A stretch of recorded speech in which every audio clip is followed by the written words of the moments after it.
Double-digit thousands stacks.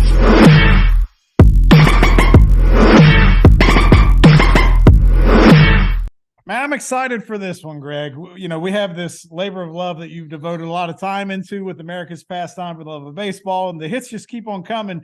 And it's been a while since we've talked to an umpire. And if you were going to find an umpire to talk to, I don't know if there's another one out there that might have as many stories and historical things to talk about. But ladies and gentlemen, Jim Joyce joins the show. Jim, how are you, sir? Very well, gentlemen. Sitting here in Beaverton, Oregon, enjoying the retired life now, and looking forward to talking to you guys. I go on every night and see what you got going, Greg, and everything like that. And I think it's a great website. And that's why I actually agreed to do this podcast with you, is because I think it's a pretty well-run website and such. There's some things on it I beg to differ with, but that's for another time and another story. So, but it's good to see you guys. You can only reel in so many village idiots at a time, but I do my best, damn it. But don't go to the football group we have. Yeah. But there is actually 5 umpires in the group. So, I mean, a good group of umpires. So, it's pretty awesome. We got a whole team of we could have our own crew. I mean, with that, people in that group. Yeah, 5 guys, 4 on the field, and 1 to replay. There you go. So how's Beaverton, man? Oregon is one of those places. It's like a postcard to me with the tall pine trees and the wonderful climate out there. So where is Beaverton exactly? Beaverton, Oregon is right next to Portland. It's a suburb of Portland. It's probably the 4th biggest city in Oregon. It's a beautiful little community, and I can be to the beach in an hour 15. I can be to the mountains in an hour and 30. And it's just got the best of both worlds for everything. It's not a lay around beach or anything like that. It's a rough ocean. It's the North Pacific. And, but you know what? It's beautiful out here. I'm originally from Toledo, Ohio, so I got to give a shout out there because you have to be from somewhere, right? So, yeah, that's about 5 hours from here. So, yeah, we're familiar.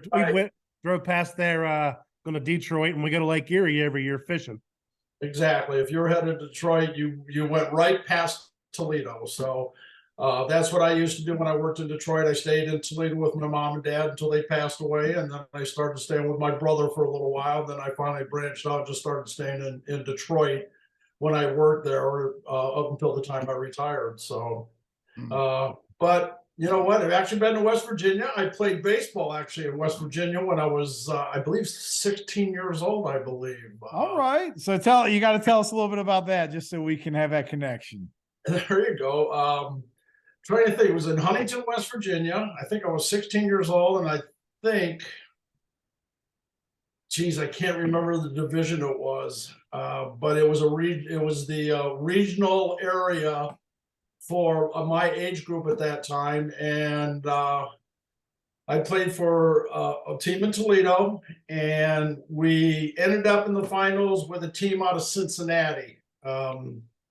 Sweeney Chevrolet, I believe, was the name of it, and that's still a thing, I believe. Sweeney Chevrolet. I think it is. I agree with you. As a matter of fact, I know it is. So it's a big thing still in Cincinnati. I'm a Reds fan, and I feel like I see their commercials all the time. So I'm gonna agree with you on that one. So that's cool. Huntington's only about 45 minutes down the road from us. We like the food scene in Huntington. It's very nice. But hey, it's small world. We love that stuff. But I'll be honest with you, there's something that Greg is dying to ask you about, because it's cool that you're an umpire, but we didn't know you were like a up and coming movie star or a television personality or whatever. I mean, exactly. I didn't know that was that Jim Joyce. That's amazing. So my question is, how did that come about? Because I mean, what did you already have a relationship with Junior? How did it go down? It was a surprise to me, to be very honest with you. I had no idea it was coming. I was not briefed on it or anything like that. I got a phone call one morning sitting out having coffee. I got a phone call from the president of the Umpires Union, Bill Miller. Nice. And he said, listen, baseball is going to give you a call, and they want to know if you want to do a commercial. And I said, well, I don't know. And he says, well, here's the deal. we will give our blessing to it, because the goal of the union is, if there's commercials that are sponsored by Major League Baseball, and an umpire is involved, they would like either a active current umpire to be in the commercial or a retired member of the union, obviously, which I am. And then Bill Miller said, listen, it's for Geico insurance, and Ken Griffey Jr. is going to be in it. And Ken Griffey Jr. basically asked, if there's an umpire that's going to be used, I would like to have Jim Joyce in it. Oh, wow. Well, here's the reason, though. I mean, it's not like we're, arming our buddies or anything like that. We have a great working relationship. Great. I mean, perfect. I was the first one to eject Ken Griffey Jr. in the major leagues. I was going there next. Okay. What did he do? What happened with that? I want to say it was June. It was something like June 26th, 1989, Seattle. I'm working the plate. Junior takes 3 pitches, and I'm literally 3 pitches. He doesn't move his bat, and it's 3 strikes. I mean, they're all right there. Junior, I don't know if he just wanted the night off or whatever the case may be, but he walked away and he turned around and he said something he shouldn't say to any umpire at any particular time. So it was, see you later. And Jim LaFever was the manager. He comes out screaming and yelling, and he says, you can't run the kid. You can't run the kid. I said, Jim, hold on, slow down. I said, let me ask you this. Can I say this to you? And I say what Junior said to me, those 2 words. And he says, no, you can't say that to me. I said, you know what? Junior can't say that to me either. So that's the backstory. And there's an ejection, obviously, in the script of the show or the commercial. And so that's where that came from. Plus, when Junior was inducted into the Hall of Fame, I called I actually called the clubhouse attendant in Seattle to see if I could get a phone number just to relay a message to him. Congratulations. They gave me his agent's phone number. I called his agent. I said, I just want to call Junior and tell him congratulations on making the World Series. I said, I ejected him for my first ejection. It was his first ejection also. And he said, here's Junior's number. He'd love to hear from you. So that's basically the story going back to after we retired and he got into the Hall of Fame. So how long were you in the bigs at that point? Because you came up in the late 80s, right? It was both our rookie years. Okay. Nice. Both of our rookie year. 1989 was my first full year. I had worked in the major leagues 2 years prior during the year, but my first contracted year was 89, and that was Junior's first contracted year in 1989. So you've been retired a few years when you made this commercial. So you're having to throw him out. Were you rusty on the throw out call, or did you have to do more than one take? No, Greg, it's like riding a bike. I saw him kicking those leaves. I didn't know. See, that was the hardest. That was the hardest part of the commercial, is because my knees are shot. I have a replaced knee that needs to be replaced, and so I had to kick with my right foot and make sure I didn't kick with my left, and basically my leg come flying off. And I didn't even know that was going to be in the script. That was kind of added towards the end of the shoot and stuff. And it was a blast to do, and it was great to see him. And I made a joke after the fact of we did all the filming and stuff like that. And the ejection is not of Junior. Oh, it's his wife. I eject his wife, Melissa. That's so great. The standing joke after that was Junior was my first ejection in the major leagues, and Melissa was my last. That's perfect. That is full circle. But to answer that question, no, it all came back real quick. How many takes did it take you guys? That particular scene right there was the very first one we were doing, and my part was not very much to it, just an ejection. I just go, oh, you're done. And they wanted me to be a little bit more emphatic, so I tried a little bit more. I would say that took the better part of 45 minutes to 50 minutes to shoot just that one part, because we were all nervous. That was the very first thing. everybody was kind of nervous, even the crew and everything like that, trying to get things together. Plus, it was 97 degrees in Orlando with 96% humidity. So I'm in full umpire gear, and yeah, but you're used to that, right? Yeah, That's not it was like a summer day in Kansas City. So man, So go ahead, I was gonna say, so like there's a lot we want to talk about because obviously you were in, umpiring a long time. I have a lot of questions kind of about how that worked out, but I don't know if you want to ask them about the ejections. Yeah, because you were talking about the commercial one. That's where I was going next. Was is there a particular player or manager other than Junior that you got into it with and you tossed that they said something and you're just like, oh damn, that was a good one. I haven't heard that before. There's a story pretty much with every ejection, to tell you the truth. Lou Piniella comes to mind in Boston one night. His pitcher had bases loaded and he was standing in the wind-up position. He stepped off the mound with the wrong foot, and I balked him and brought the I think it was actually the tying run or the go-ahead run. I don't really know. And Piniella came out screaming at me, and I just looked at Lou and I said, Lou, I can't let that ride. That's something that everybody here knows that's a balk.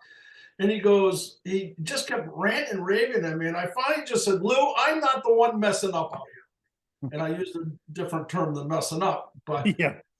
And he kind of looked at me and he said, you know what, you're right. Turn around and walked away. There's a purpose for that, though. Piniella wanted to, first of all, defend his player, and second of all, get the guys going, like that proverbial fire. So, yeah, that was one. Tony La Russa, who I actually didn't realize I ejected Tony more than any manager that I had in the major leagues. I think I ejected Tony 4 times. And the funny thing is, I had a great relationship with Tony. I mean, as a player or as a manager umpire, I had a great relationship with him.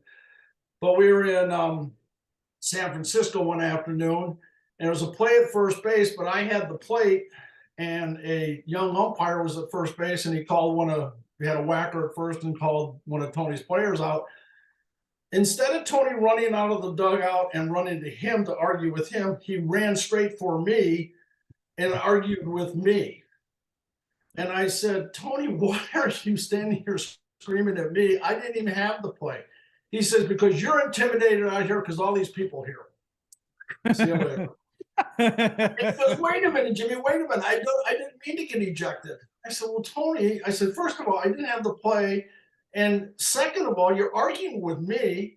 And I said, it's not even my play. He said, but my daughter's here and I didn't want to get ejected today. I said, so sorry, Tony, the deed's been done, bud. And Can't he reverse says, it. I guarantee you one thing right now, my guy was safe and I'll bet you a bottle of wine. I said, red or white? And he said, red. I said, you're on. I had a bottle of red wine sitting in my locker room the next day. Nice. Man, I got to ask, just because Greg here is a diehard Braves fan, I'm sure he's dying to know any Bobby Cox stories you want to make him feel giddy about. Bobby Cox was one of my favorite managers in the major leagues. Now, I know that he has the record of the most ejections ever in Major League Baseball. But Bobby Cox and I got along great. And the reason is I was always honest with Bobby, and Bobby was always honest with me. I only had a couple arguments that I can even think of with Bobby Cox. One was at second base on the front end of a double play. I don't even know who the second base or the shortstop was at the time. But whoever was at second base missed on the head throw, the first throw. He caught the ball about that far off the base. And it wasn't cheating. It was that far. And called him safe. I don't even know what the play at first was. Bobby came out. He says, Jimmy, you let him cheat all the time. I said, yep, absolutely, Bobby. You're exactly right. We let him cheat all the time. I said, that's just too much. That's getting away with outright robbery there. Same thing. He said, thank you, Jimmy. Literally said, thank you, and turned around, went off to back to the dugout. I had Bobby's last game in the big leagues. Wow. And he actually came and stood next to me and said, Jimmy, thank you for your contribution to the game. And I said, Bobby, it's a pleasure just standing next to you here right now. Because you know where Bobby was going to go. I mean, Hall of Fame manager. And he deserved it. And so that last picture at home plate of Bobby as an active manager, I actually got to stand next to him. So it was That's pretty cool. That's awesome. I mean, and the crazy thing with Bobby, even though he led history of MLB ejections, he made it clear that if a player didn't agree with the call, he's not going to wait around and let the player get thrown out. He's going to go out there and take the bullet and protect his guys. The majority of his were protecting his guys. Yeah, exactly. And really, that's the theory of why most managers get ejected in the first place is actually protecting their players. And the players being paid to play, not to be sitting in the clubhouse after getting ejected. Right. Now, some managers would let it ride to teach a lesson, though, and then take care of it after the fact. You know what I mean? After the game in the locker room, that was a learning moment for the player. Jim Leland was big on that. And I'm sure there was a lot of other managers that were the same way. And congrats to Jimmy for getting in the Hall this year. Say that one more time. Jimmy Leland getting in the Hall this year. Absolutely. I was glad to see that. I think I was really kind of surprised he was the only one. I don't know how you guys feel about that. I thought Lou Piniella as well.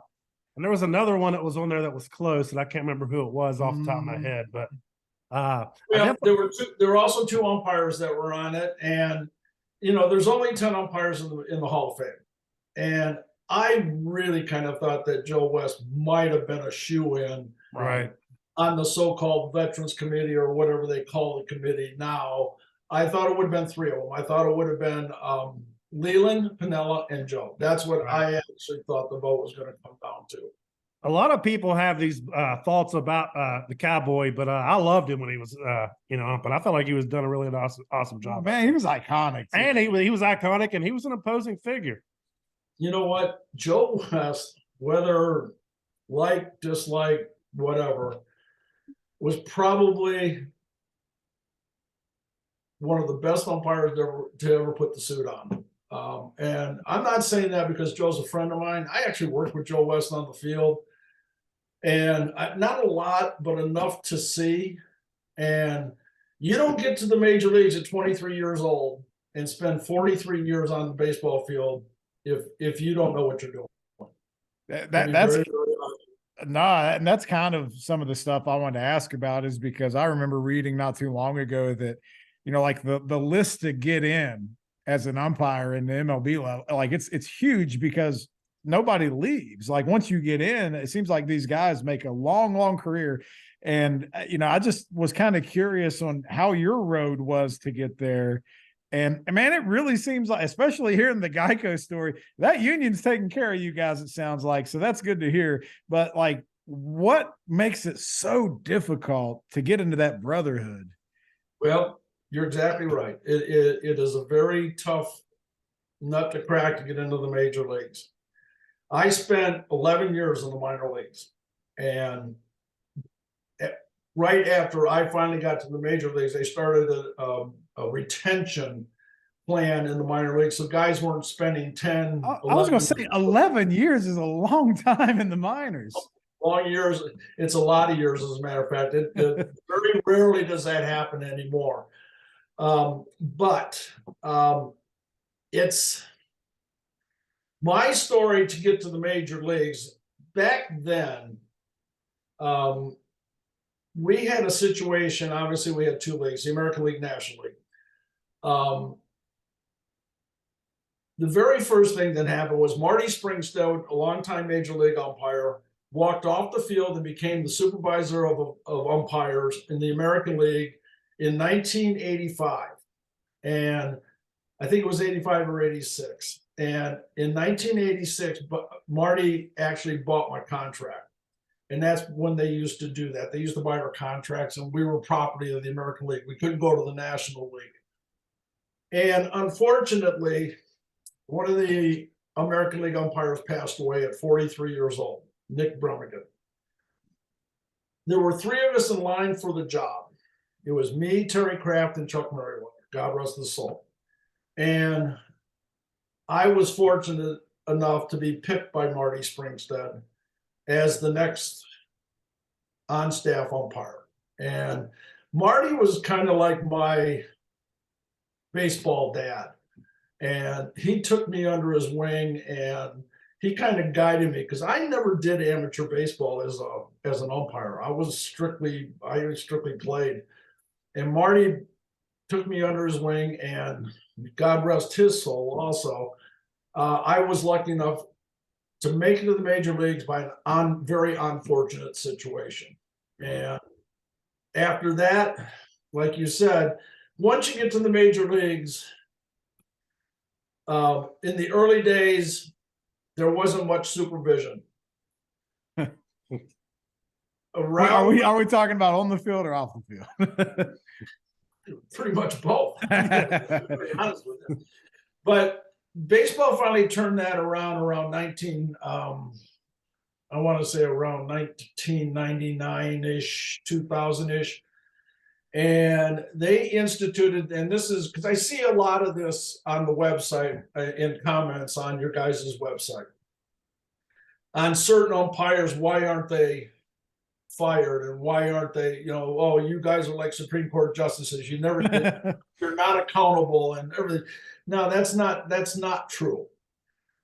Every single guy is accountable, and every single guy every pitch he calls and every play he has in the major leagues is not only taped and reviewed, but graded on.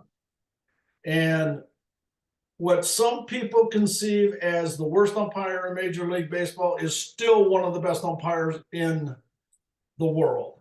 Okay? I know a lot of people are not going to agree with that, and that's their prerogative, and that's okay. I don't have a problem with that. But if you just think about this, I don't know why people don't realize that they make it sound like there's no supervision in the major leagues.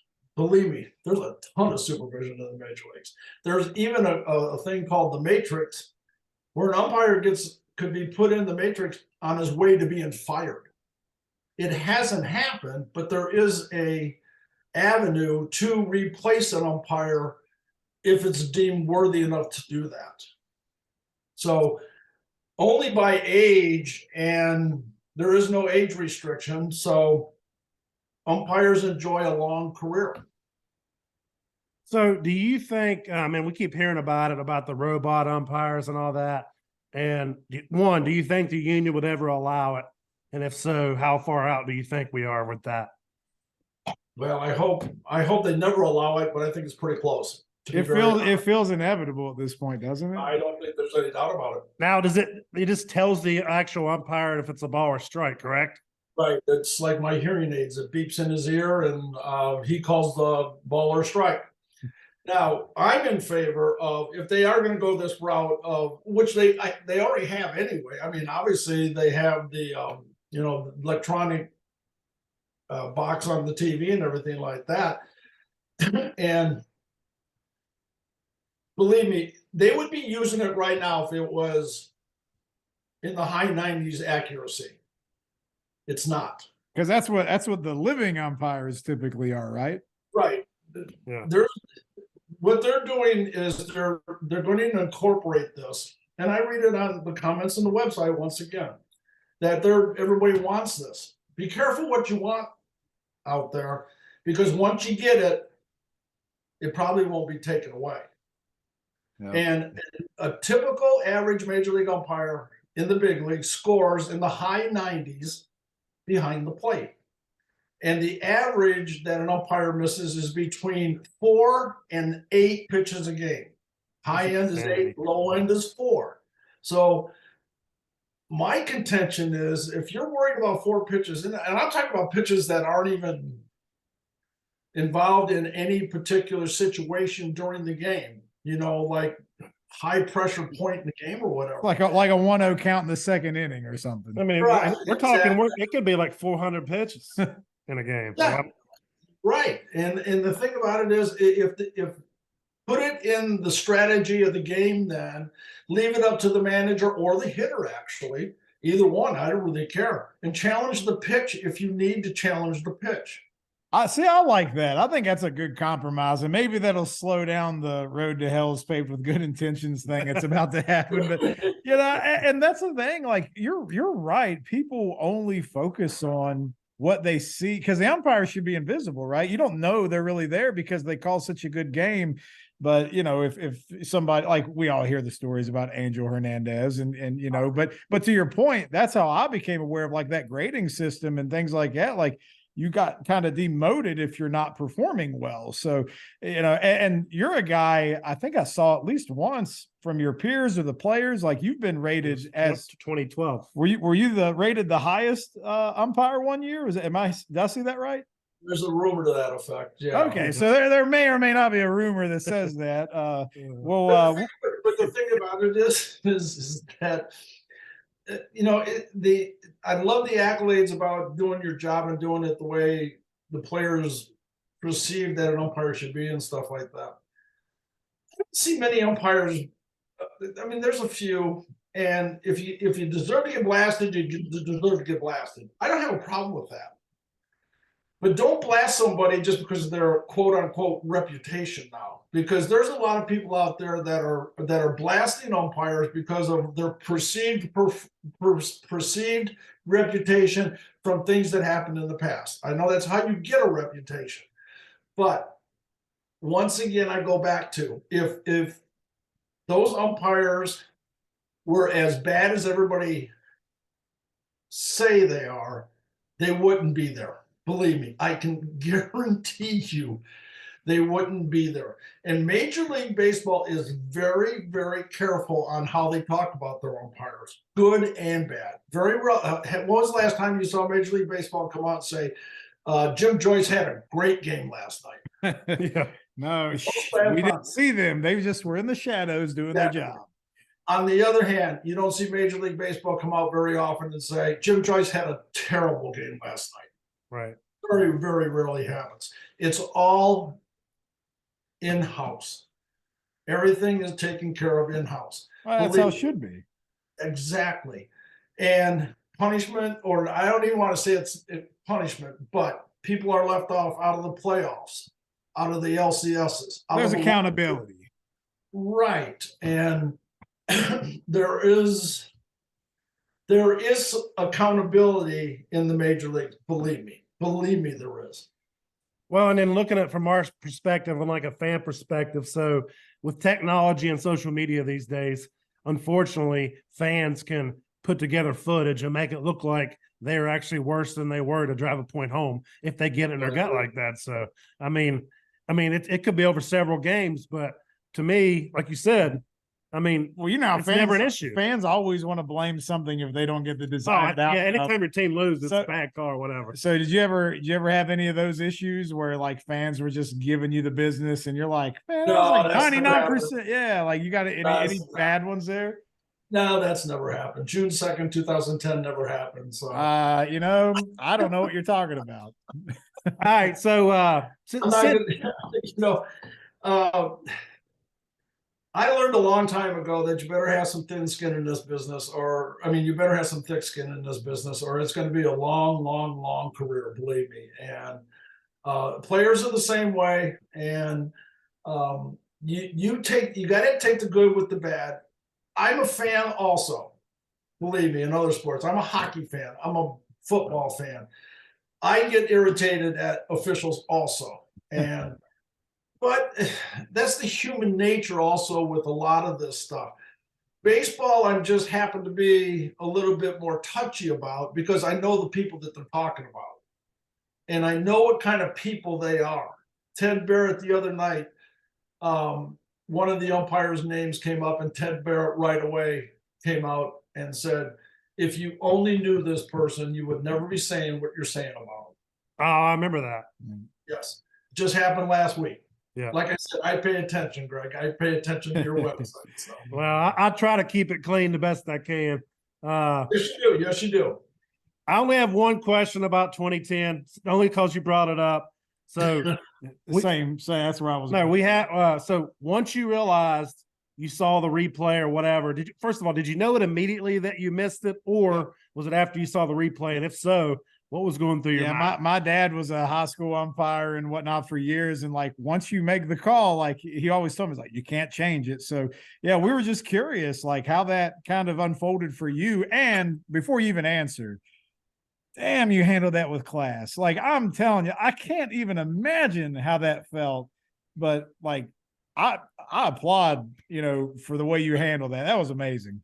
Thank you. You made my day on that one, actually. Thank you very much. That's what I'm here for.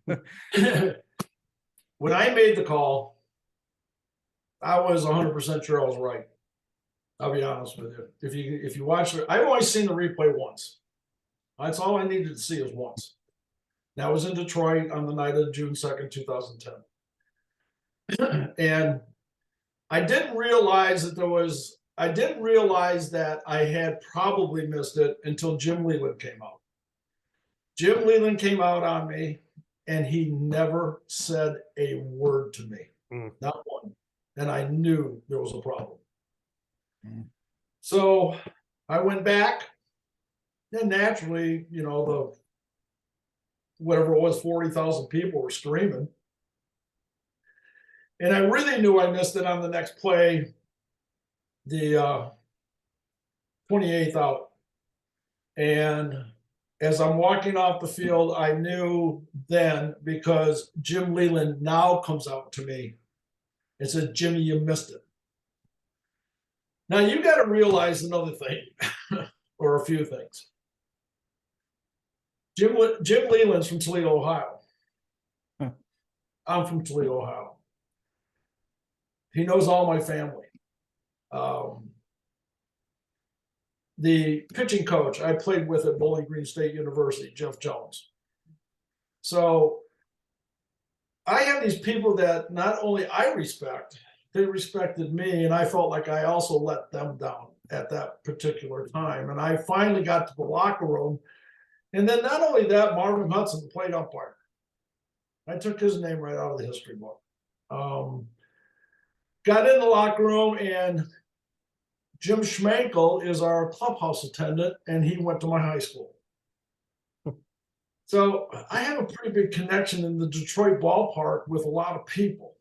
I mean, Toledo is a suburb of Detroit, essentially. Yeah, pretty much. It's 40 miles away. And, like I said, I stayed there when, with my mom and dad and such.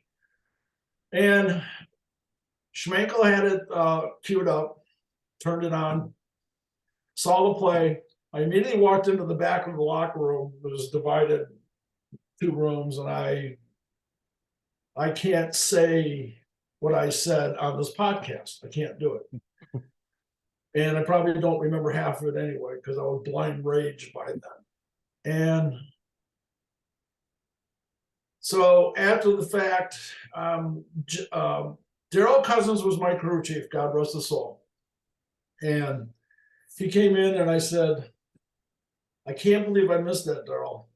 And he said, Jimmy, just try to, take it easy. And I said, how can I? How can I do this?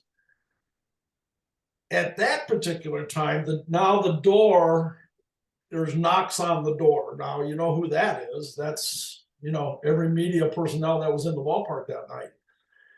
So the PR guy from Detroit came in. I can't remember his name, and I apologize for that. And he says, the media obviously wants to talk to Jim. Daryl says, only one pool reporter. I looked at Daryl and I said, you really think that's going to fly? Now there's 50 people out there in a room about as big as my den right here, and 20 by 20 in this little area in our locker room. I said, Daryl, let them all in. We can't tell people they can't come in. So long story short, everybody came in. I was dressed in my uniform pants and a black t-shirt on. And at the time I smoked, and I wanted, the PR guy said, listen, Jimmy, we have a law in Detroit. You cannot smoke in public areas and stuff. I said, okay, I got it. So the press asked away. I said, I'll answer every question honestly if I can. All I did was I gave him my honest feelings. It was more feelings than anything else. And I just said what I said because I couldn't lie and try to make something up. It just wasn't right. And so I said what I said, and I had to face it, basically. And I think I used the quote, I had to man up. And by the time after about the 20th question, I broke down. I couldn't talk anymore. And I said, that's it. Now I went in the back of the locker room. The first thing I did is I lit up a cigarette back there. I said, they're going to arrest me for smoking. Now's the time. So Not like I think we all relived that with you a little bit just now vicariously. And it's not very common that umpires get called to talk to the media. And, I think to your point, that's why, some of the guys like Bobby Cox liked you is when it came down to rubber meet the road, you just said, I'm going to be honest about it. And I think that's why, I think was a couple years later, nobody's thinking about that. They're rating you as the best called umpire in the game. So, I mean, that goes a lot with how you handle yourself. But the thing about it is, okay. Hey, Jim, real quick, I apologize, man. We are on a timer on this. Would it be okay if we hang up and come back for like just a few more minutes? It's getting ready to kick us off. It was just the same link I sent you. Can we get you right back for a few more minutes? No. Yes. All right. I'm gonna get you right. So we just wanted to kind of put a bow on it, man. We do appreciate you giving as much time as you have so far this evening. But a couple questions. I know we were dying to know, you got to umpire some really big events, whether it be a World Series or an All-Star game. So just kind of what were those experiences like? And do you have we talked about the low light, and I appreciate you being as transparent about all that stuff. But how about some highlight? Like, do you have a moment you're most proud to be a part of, or a game that stood out to you, or anything like that? Well, I want to go back just one more time back to June 2nd. Actually, that was probably, I can't imagine too many people would say a highlight, but you know what? For baseball, it was actually a highlight because I'm the poster child also for instant replay. That was 2010. Now remember this, that replay didn't go full-blown replay until 2014. It took that long from 2010, June 2nd, to get instituted, which everybody, I think we didn't want it or anything like that either at that particular time in 2010 or whatever. Now, we had limited replay in 2010, but we weren't allowed to go to it for a play. We can only go to it for a home run or a boundary call. So that being said, actually, it made the path to replay much easier. So that being said, I think one of the highlights of my career, and I know John Hirschbeck just joined the group, and John Hirschbeck and I are tremendous friends. And John Hirschbeck, I worked my last World Series with John Hirschbeck, and that was the last World Series, 2013. St. Louis, Boston was the last World Series that was worked without instant replay. And we had plays everywhere. And I had a play at every single base that I worked, including bangers at first, whether a guy was on the base at second base on the front end of a double play. Then I had the obstruction call at third, the first time that a World Series game had ever ended on a rules interpretation or a rules call. And when that happens, I thought my gut couldn't sink any farther than it did on June 2nd, 2010. But after you make a call in the World Series on a rules interpretation call, I didn't know if I could get through it. And one of my all-time best friends also, not only John Hirschbeck, but Dana DeMuth was working the plate at the time of that call. And everything just clicked. And if you looked at that play and what happened afterwards, there wasn't much argument. I mean, Pedroia put up kind of a beef and everything like that, But you know what? They knew it happened. Middlebrooks really didn't even put up that much of an argument. I know he's in the group. Right. But that is actually a highlight of my career. One of the highlights of my career is making that call, and it shows that umpires, because of their experience that they have gained through the minor leagues and their time in the big leagues, that was an experience call. That was just something that popped right out. There was no time to think about it. It was what happened in front of me, and it came out, that's obstruction. And Joe Torre was our boss at the time, and Joe's no stranger to getting into it with umpires or anything like that. Now he's my boss, and I walked in the locker room. He's standing there with the rule book. I looked at him, I went, uh-oh. And I said, did I get it right? And he says, it's a classic rule book obstruction B. And he read the rule to us. Well, we kind of know the rules a little bit. Well, he probably did it for his own benefit. He's like, I got to make sure I'm not going to catch. Absolutely, believe me, because he's going to have to go out there and answer the questions on that one too. And then actually, as I spun around the bases and I got to home plate that night, it was game 6. I think it might be the best plate job that I had in my career.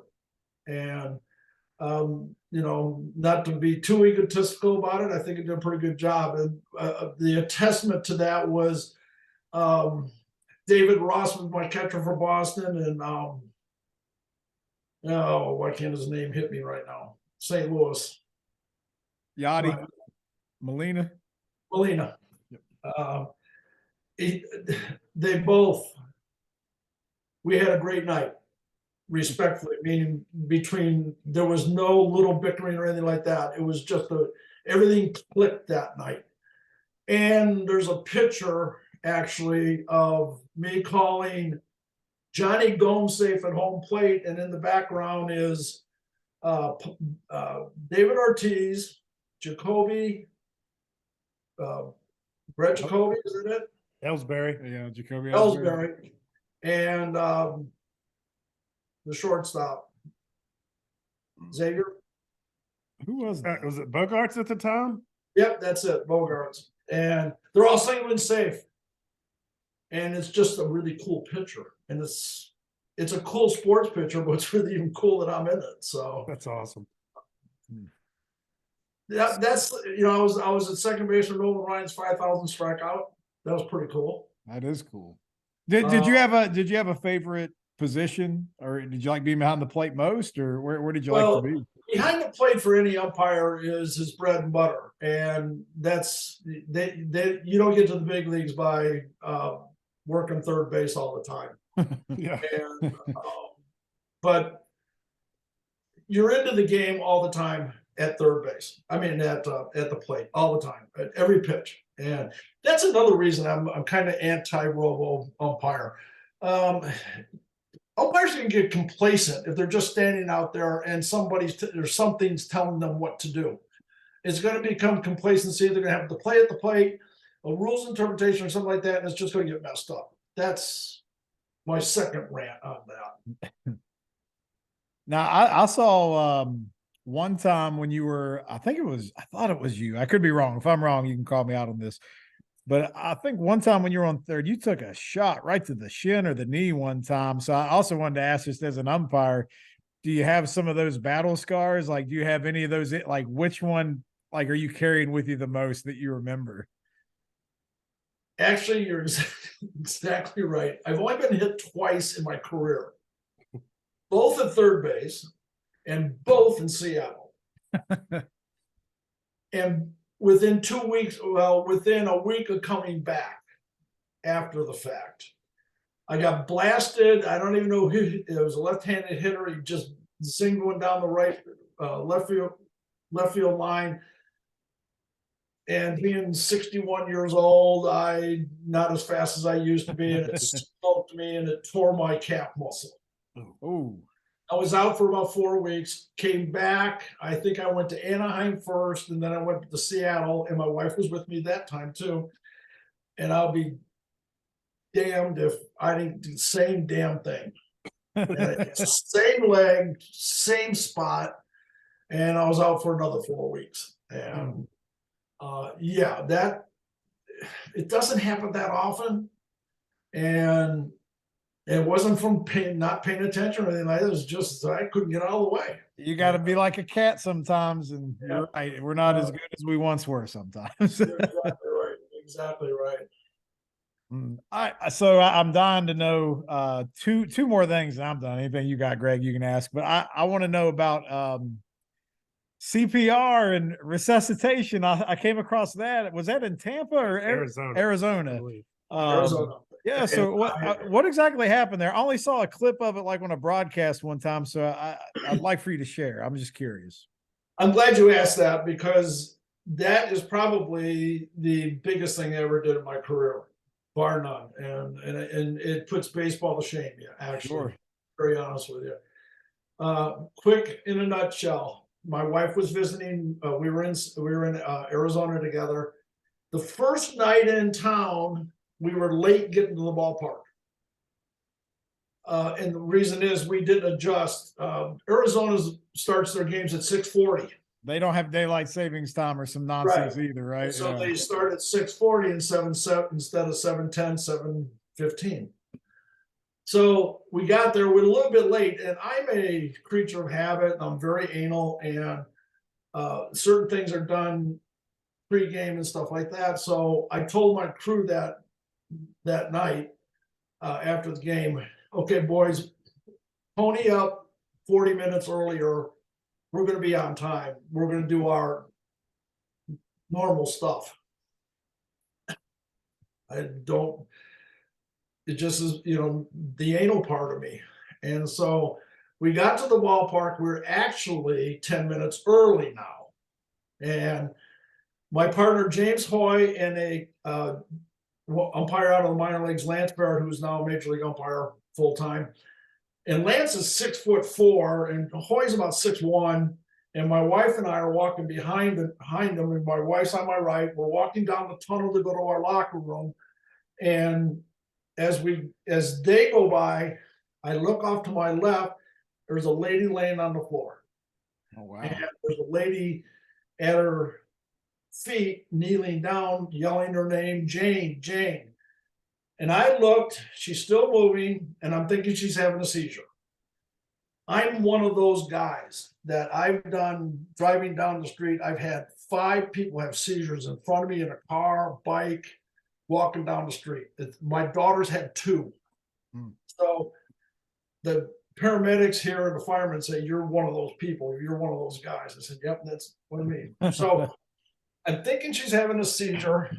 And I said, we need to pull her away from the wall so it doesn't hurt her head. I said, what's her name? And the lady at her knee says, it's Jane. I said, come on, Jane. I started giving her some on the breastbone right here is a pressure point, and you hit that. You can do it. You can feel it. And she responded to it. I said, that girl, come on, let's go. And then all of a sudden, everything lights out. Dilated pupils, no breathing. And I said to the girl, go get the paramedics, call 911. She's not breathing. I gave her 3 quick breaths and started CPR. And it seemed like it went on for pretty much an hour and a half, and it was realistically probably only 6 minutes to 7 minutes because there were paramedics on duty at the ballpark. And so when they got there, they got the AED out, the machine, automatic defibrillator, and started hooking her up. And I went to stop doing it. He goes, no, keep going. So I'm doing Staying Alive in my head because that's the beat to the chest compressions. And he hooked her up, and it's just like you see in the movies. When they say clear and hit that button, she came about, that far off the ground. And it took 6 shots just to get the initial heartbeat back. And went out and worked the plate that night. What? How in the hell could you go work after that? think about this, guys.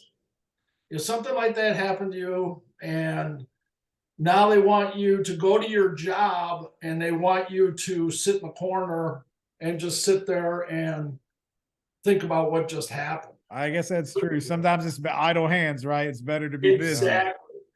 I said, no, I'm working the plate tonight. And the guys on the crew kept saying, no, you're not. I said, yes, I am.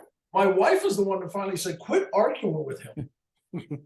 And so they did. And I went out and worked the plate that night and I scored pretty good. And I mean, I'm glad you had the game to take your mind off of that, but at least that's what I said. That's what I said. I can't be standing at third base thinking about this all night. So I got to have just a little caveat to this. The girl at her knees, and I don't know if you've ever heard the name Bill Cutler. Bill Cutler was the Pacific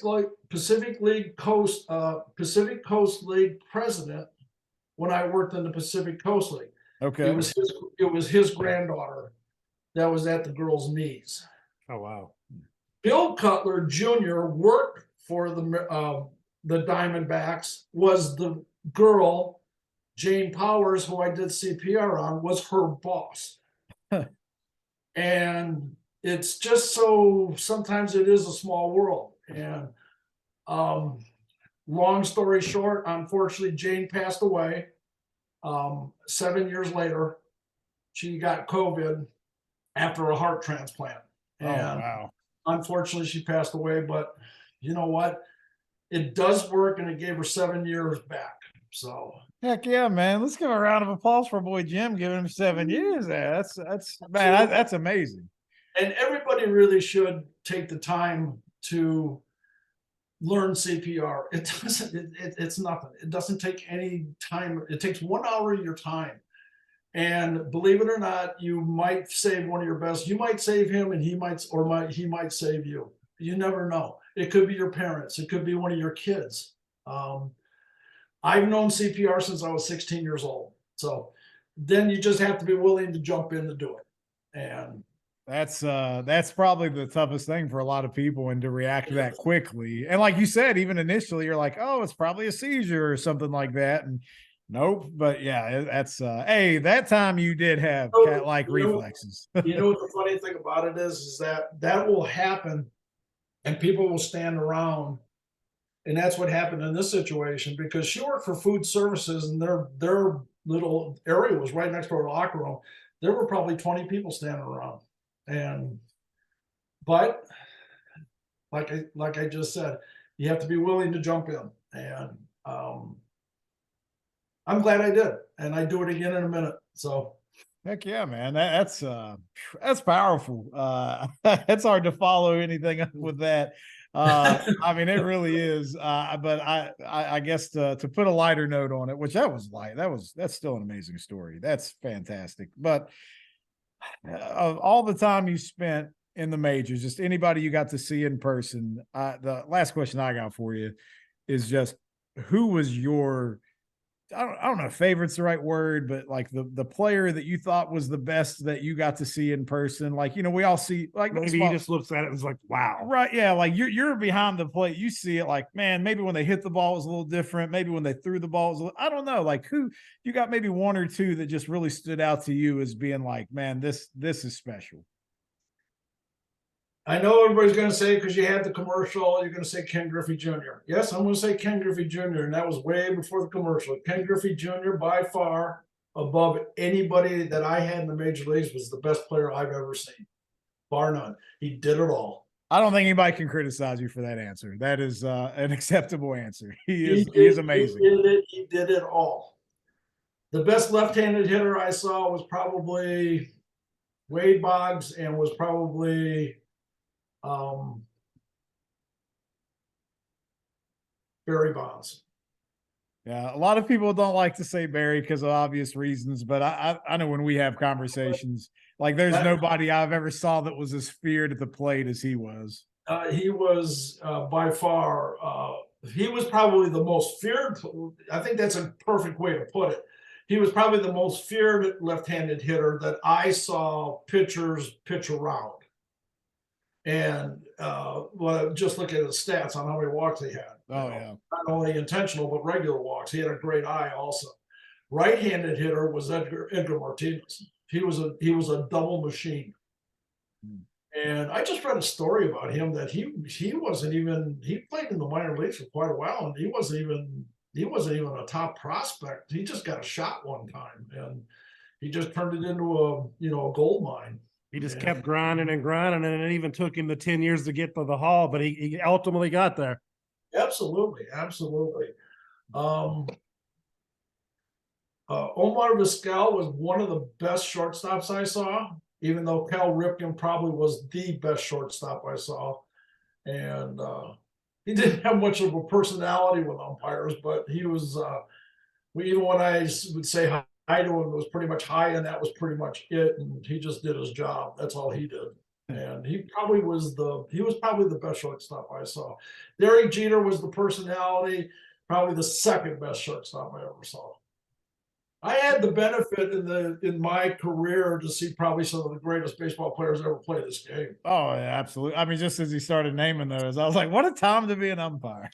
Well, I want to go back to Bonds for just 1 second. The fact is, he has the suspicions, obviously. We know that. He's not in the Hall. I think he's the best hitter I've ever seen personally, but like whether steroids or not's in the question, people don't realize that he would get one pitch a game that was hittable and he'd hit it in the cove. He would take his walks, but he only swung at strikes for the most part. Yeah. I try to stay out of the political part of that also, because I was involved in it for 40 some years, and I was 29 and a half years in the major leagues. And you know what? My job entailed doing my part of it, but watching these guys do it, they still had to hit it, they still had to catch it, and they still had to pitch it. Right. And whether or not that the other stuff did anything for that, I don't know. I have no idea. I'm not that smart. All I know is that Barry Bonds hit the ball a long way. And he did it consistently for a lot of years. And Ken Griffey Jr. had the best swing in baseball I've ever seen. Bar none. Griffey's swing is like Michael Jordan's silhouette in basketball. Exactly. Like it's that big a deal. Yep. And my daughter got the benefit from my relationship with Griffey, even though Junior and I had a very professional one. He's a very caring person. Also, I don't want to make this sound like it's a love story, because it's not. He just took to my daughter, and my daughter was just a little tyke. And when you walk into Seattle down the tunnel, you have to walk right past the Seattle locker room. 9 times out of 10, when we got there, Griffey's holding court outside. So he would see my daughter and my wife. I would say, "See you later," and I'll meet you at my locker room, and I'd go. And all of a sudden, my daughter comes walking by, and she's got a game-worn jersey by Ken Griffey Jr. Benefits of having you as a dad. Yeah, and that's her all-time favorite player. And she's number 24 when she played. She was an all-state softball player. She was number 24. She wore her hat backwards and shit. I mean, oops. You're good. We say a lot worse, I promise. But we do appreciate you bringing an element of class to the show, though, because you definitely have done that. And in closing, the only other question I had, I love the mustache because it's a little different. You go a little wider than some people do, but you don't go like Hulk Hogan style all the way down. It's kind of somewhere in between. But we've used the word iconic a couple of times tonight. And I do think that is an iconic mustache. If you don't know who's behind the plate, all you got to do is look for the whiskers, and it's very clear. So what made you decide, and how long have you had that style of mustache? Well, I've shortened this one up. I've thinned it out. It used to be down here a little bit, and I've thinned it out a little bit because I was too old to look like nonsense. Hulk Hogan or whoever. And, I always wore a mustache in the off season. And so when I first got in minor league baseball, it was taboo. You didn't wear a mustache, and you were clean shaven and no mustache. So it was about 5 years after I got into the big leagues that they finally started allowing facial hair on umpires, and I jumped at it right away. And it started out just above the lip and on the corner a little bit. And then, I said, well, no, I kind of like it out. farther and drawn and a little bit of a foo. And I like it. I like a crew chief actually come up to me one time and say, "That's got to go." it. Wow. Now we do the same job now, and you're not my crew chief either. So the mustache stays. I was actually asked to cut my mustache to by a union personnel to become a crew chief, and I said I won't do it. You said this ain't the Yankees. That's right. Exactly right. Exactly right. I know you feel vicariously that because you weren't allowed to have Oh facial yeah, hair for a long time. UPS wouldn't allow facial hair for over 100 years, and they lifted that 2 years ago. So you see me with the winter beard. I'm taking advantage as well.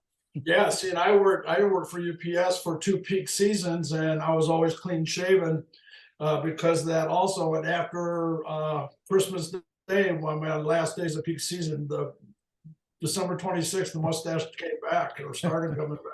Just put some water on it, let it grow. How many years do you have at UPS? 21. That's perfect. That was a great minor league job. I'll give him a little plug. My best friend was a manager at UPS. He didn't get me in or anything like that because I didn't know him at the time. But I needed a winter job in the minor leagues. I'd done construction, bartending, all the same, Right. the stuff. And I saw the ad for peak season, and I went after it, and scared to death of driving those trucks or cars. But actually, they gave me a truck. And my first route was just a industrial area of probably 40 buildings, and I did that all day. It was a one block.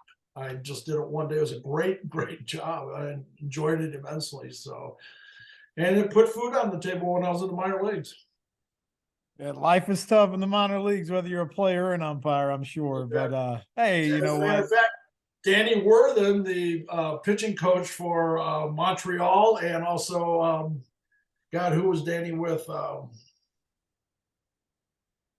Danny Worthen, he lives here in Beaverton. He was in the big leagues for a long time. The Mets with Terry Collins. We worked at UPS together. Nice. So it was a blast. It was a good time. Maybe we need to get a UPS jersey. Yeah, we could. Yeah, absolutely. Well, Jim, I appreciate you giving us as much time as you have. Like, it's been a fantastic conversation. I love the insight, just some of the behind the scenes stuff, and kind of how you process a lot of things, and just the overall experiences. Like, I think a lot of times, we watch the game, and to your point, the umpires are sometimes in the background. We're not paying as much attention to them. Baseball can be a little different because you always have the home plate umpire there. But man, I appreciate the stories, and it's been a blast having you, man. I just want to say thank you. It's my absolute pleasure. I enjoy doing this. And, people always say, do you have any regrets? No, it was a great life. It was a great career for me. And I really wouldn't change anything. And I wouldn't change anything until we put me in the mayonnaise jar. Hey, you're a Hall of Fame in our book, brother. We just want to say that. I appreciate it very much. I'll continue to look at the website every night, and I'll send you my contact information so we just don't have to do it through Facebook all the time if you ever want to do something else or if something comes up. You gave me your cell. I just got to put it in my phone. I'm slacking, but You do have it?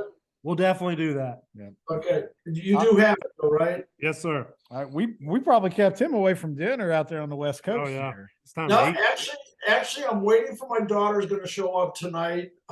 She has to go to the doctor tomorrow. She had cartilage replacement surgery on her left knee for her 9th knee surgery, and she's being fitted for a brace tomorrow. So my wife and I are actually waiting for her to show up. We're going out to dinner with her tonight. So, All right, where are you going? Where are you going tonight? She's not going to be here for another 40 minutes. So, all right, what type of food's on the menu tonight? Where are we going going? to be Mexican at C Señors. Can't go wrong with You Mexican. can't beat Mexican. Doesn't matter. Both the girls in my family, my wife and my daughter, love Mexican. I'm a meat and taters guy, but you know what? I can do the Mexican every now and then. So. We can too. We're right there with you. All right. Well, you enjoy your evening, Jim. Thanks again so much. And man, we'll talk again down the road, man. Appreciate you. Sounds good to me, guys. Take care, stay safe, and enjoy. Bye, guys.